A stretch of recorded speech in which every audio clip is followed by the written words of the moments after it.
All right, hello, hi, welcome back. If you're new, thank you for joining. If you're returning, thank you for coming back. Welcome. If you're new here, I do how I do. My readings are spirit led, they're spirit guided. I'm not told ahead of time a lot of the time what is going to be said. And really, I'm just someone that you just need to watch and see if it resonates with you. My messages aren't meant for everyone. They're not, they're designed to be collective messages, but they're not collective messages that are meant to validate everyone's current life path and situation. So take what resonates, leave what doesn't. And if it's for you, great. And if it's not, that's okay. You can just leave. And I hope the next one that you see is for you. My name's Katza, and without further ado, I'm just going to get into it. I already said a prayer. So I'm being told no messages until the cards drop. That was fast. All right.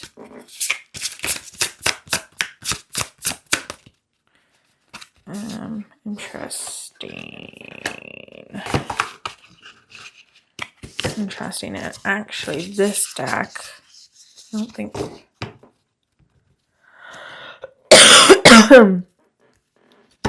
We've got Strength reversed, King of Pentacles reversed, Ace of Swords reversed. Okay. There's a sense here of needing to change your mindset around money with this collective. There's a sense here of needing to change how you view things and needing to stop looking at your financial situation from a victim mindset, from a victim place, with the Strength coming up reverse. A lot of you are really disempowered when it comes to finances, and I get why, because our society here in the West, in North America, is very much based around not empowering people on how to deal with finances. And so it creates a lot of stress, and there's a huge focus on ensuring then that people are more reliant on government aid, benefits, things of that nature, welfare, things of that nature in these social structures. And there's a sense of this collective has decided that you're just not doing that. You're like, no, you know what? I've been in this state for so long, and actually I am going to be empowered about my finances, and I am going to learn how to invest, and I am going to, do the work and save and put it into these different, like ETFs and things like that, stocks. And I'm not going to take the crap advice that my bank is giving me. And I'm going to instead learn about these concepts myself. There's a sense of bringing that empowerment back, right? Yeah, a lot of you, this is coming because you guys have been in the past, 10 of Pentacles reversed. There's a feeling of, with this collective, that you have had horrible financial advice given to you in the past, but also you've just not been responsible with money in the past with this collective. This could either be because you didn't know better. Again, I am feeling that for a large sum of you, you were actually given like poor financial advice. Like you went to an alleged professional, and then that professional just had their own ideas to benefit them, which is unfortunately a lot more common than people think it is. And then you ended up losing a lot of money that you're realizing now you should never have lost in the first place. So there's definitely this sense here of feeling like you were almost hoodwinked in the past, like feeling like, okay, this is not working out. This isn't the thing I want. This isn't how things are supposed to be. And then feeling like, okay, well, instead, what I'm going to do is I'm going to take responsibility myself, and I'm going to do it myself. Some of you might be feeling overwhelmed with time, like not having enough time to work and research finances and invest and set yourself up. So like definitely, yeah, as I'm talking about that, this temperance card comes up, and this depiction of temperance, it reminds me of balance. Reminds me of balance between like light and dark, balancing, going between those states, right? balancing things out, right, between the chaos and the calm. This collective here, you have trust issues. I'm sorry. I am sorry that you have the trust issues you have. And I understand why. And I'm not going to get into like all this controversial stuff. I want to keep this really PC and, you know, simple and straight to the point. I get why there's so much, like there's like this pendulum feeling between calm and chaos, right? Between the thunderstorm and the sunny, bright day. And especially when it comes to finances and just financial systems and structures and how they operate. I get where that idea comes from and how that can be really intimidating for a lot of people. Got Death reversed and we've got Five of Cups. Too many of you are focusing on the past. You're focusing on things that didn't work instead of taking the action. Oh, okay. Yeah, this is where they wanted me to go with this. Too many of you have not taken the action because you're scared of taking the wrong action. So what you end up doing is doing nothing at all, hoping that if you do nothing, well, at least things can't get worse. And what that ends up done is it puts you in this like mental and emotional state with this Five of Cups coming through of like you're focusing on all the things that didn't work, but you're not taking action towards anything that would change the situation. And that's why all these cards, so many of them are coming up reversed, is because there's a lack of action that is to be had. You understand that, you know, the premise, you understand the basics, you know that you don't trust your previous financial advisor because he effed you over for whatever reason. You know that you want to be in a more empowered state. You know that you want to grow in your job and in your money and in your material life, but you're not taking action to actually create that. And that's also why the Death card is coming up reverse, because the Death deals with change and transformation. When it comes up in reverse, it deals with the level of stagnancy that we have. It deals with this level of lack of change occurring, a lack of transformation occurring, because we're not doing anything. When things are stagnant and we're not doing anything, then change can't occur because everything's stagnant. It's stuck. If you look at a pond, you know, there's nothing on the surface of a pond. It is just calm. There's nothing happened. There's no change. There's no water coming into the pond. There's no water leaving the pond. It's just the same. And that's the danger that this collective is in, is that there's no change happening. You have ideas. You have the ability to acquire the knowledge. You know what you absolutely don't want, but there's no change occurring in terms of what it is you're going to actually move towards, what steps you're going to take. A lot of you are in stages of things like analysis paralysis. I'm also hearing paralyzed by fear.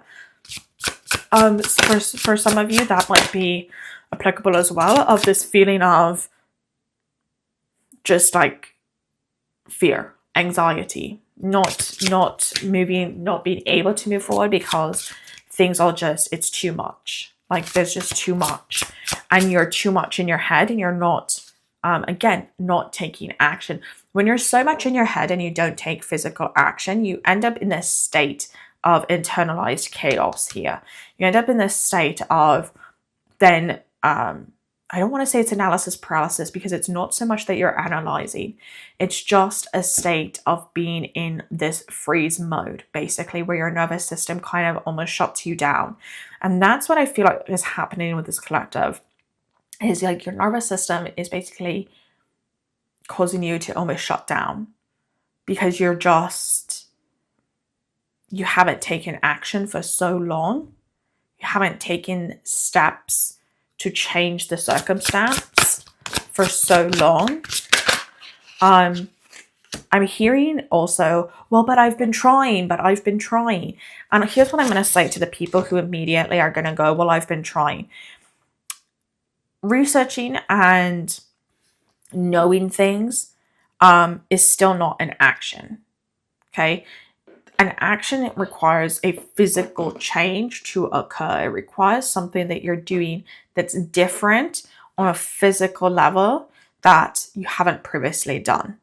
And the problem is that a lot of the actions that have been had were the same actions that were already done. And that's again the Five of Cups energy here. It was the same actions that were already done. Knight of Cups coming in with this new energy, coming in with this new state, coming in with this new idea of things, of how things are going to come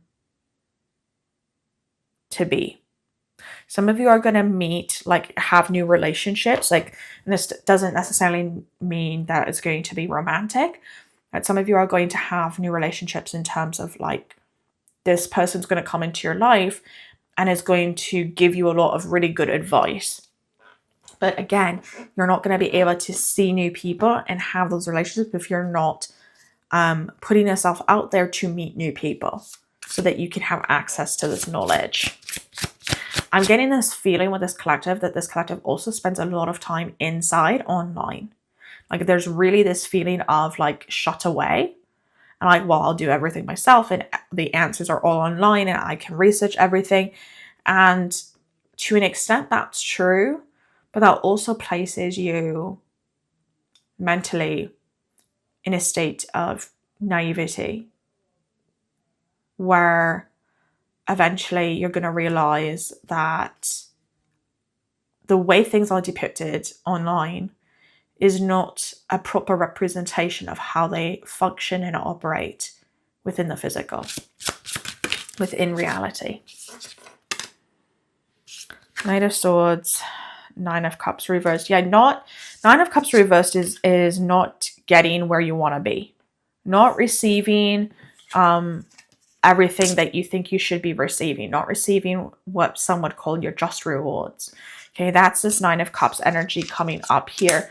The Knight of Swords is really about switching up your mindset. Yet there's a lot here about just needing to change your mindset and take action. Even this Nine of Swords here, like the motorcycle is really sticking out to me of like movement, moving forward, taking action, right? Even the Strength card, you know, the way it's depicted, it's reversed, but I want to show it to you upright so you can see the way she's depicted, right? She's sitting down, but there's no real action. Like she's calming the lion, but there's not actually physical movement forward happening, and that's why it's coming up reversed. There's something here about there needing to be this physical movement forward, physical steps taken, change of career, change of job for some of you, moving. Some of you need to just move, like move out of your state, move out of your province, move out of your city, but you need to move. I'm also being told that there is part of this collective that if you're not willing to move for the job, how bad do you want the job? If you're not willing to move for a new opportunity or circumstance, how bad do you actually want that opportunity or circumstance to make it happen? This collective is not going to like me saying this, but there's a lot of excuses. And this has come up in readings before on occasion where people get caught up in the excuses.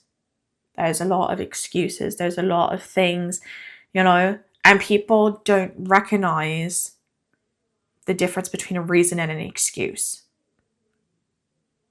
Let me actually clarify this. A reason would be something like I broke my leg, so I can't run the marathon. Okay, there's a reason there.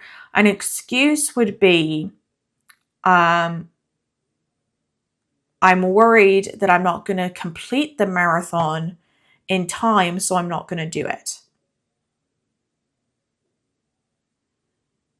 And anxiety-ridden decisions are excuses. They're not reasons, because your anxiety is not a physical, solid, factual reality. You might run that marathon in less time than what you think you will, but you're not going to know if you never run the marathon. Now, if you go break your leg, you physically can't run the marathon. Well, now that's a whole different situation, because you would run the marathon if you could run it if your leg had not been broken. And this is where people get really caught up. And especially today's day, because our society does focus a lot on, excuses, right? There's not this differentiation that many people are being taught about the difference between excuses and reasons. And there's really just a message here of quit making excuses and just do the thing. Because once you take the action, it's not going to seem as bad as what your anxiety is telling you it's going to be. But you need to actually take the action first. You need to actually do the thing first. You need to actually move forward first. And until you do that, it's not going to seem as bad as it's going to seem worse than what you think it is. But once you take the action, it's not going to seem as bad as what it actually is. I'm being told I want to pull one card just to finish this reading off from this cutesy little deck. Okay, or give me two. That's fine too. Forest Sister and Away We Fly. Yeah, Away We Fly, again, giving me Chariot vibes. Take the cloud roads, delight in your imagination. Forest Sister, the moon shines brightest after the storm. Okay. What is it? Okay, again, I want to focus on the picture. On the picture here. What is it?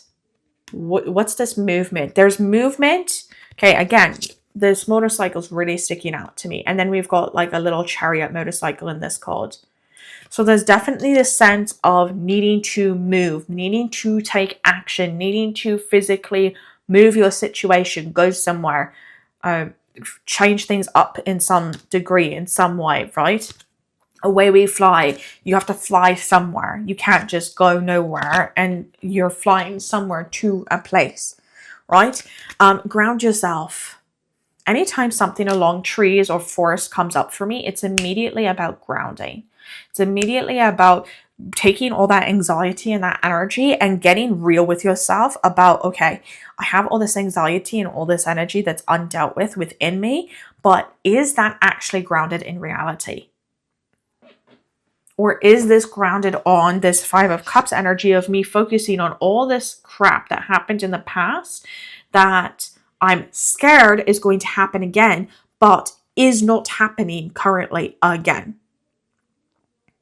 Some of you really need to do a meditation practice, and some of you really need to learn to be in the moment, to get your mind in the moment. Like in this moment, in this reality, what is actually happening, what is actually going on, what is actually occurring. Not what did occur in the past, not maybe this might occur in the future if I don't take all these precautions. What is the actual reality of what is currently happening right now? What do you legitimately have control over? And what do you legitimately not have control over? Let that go.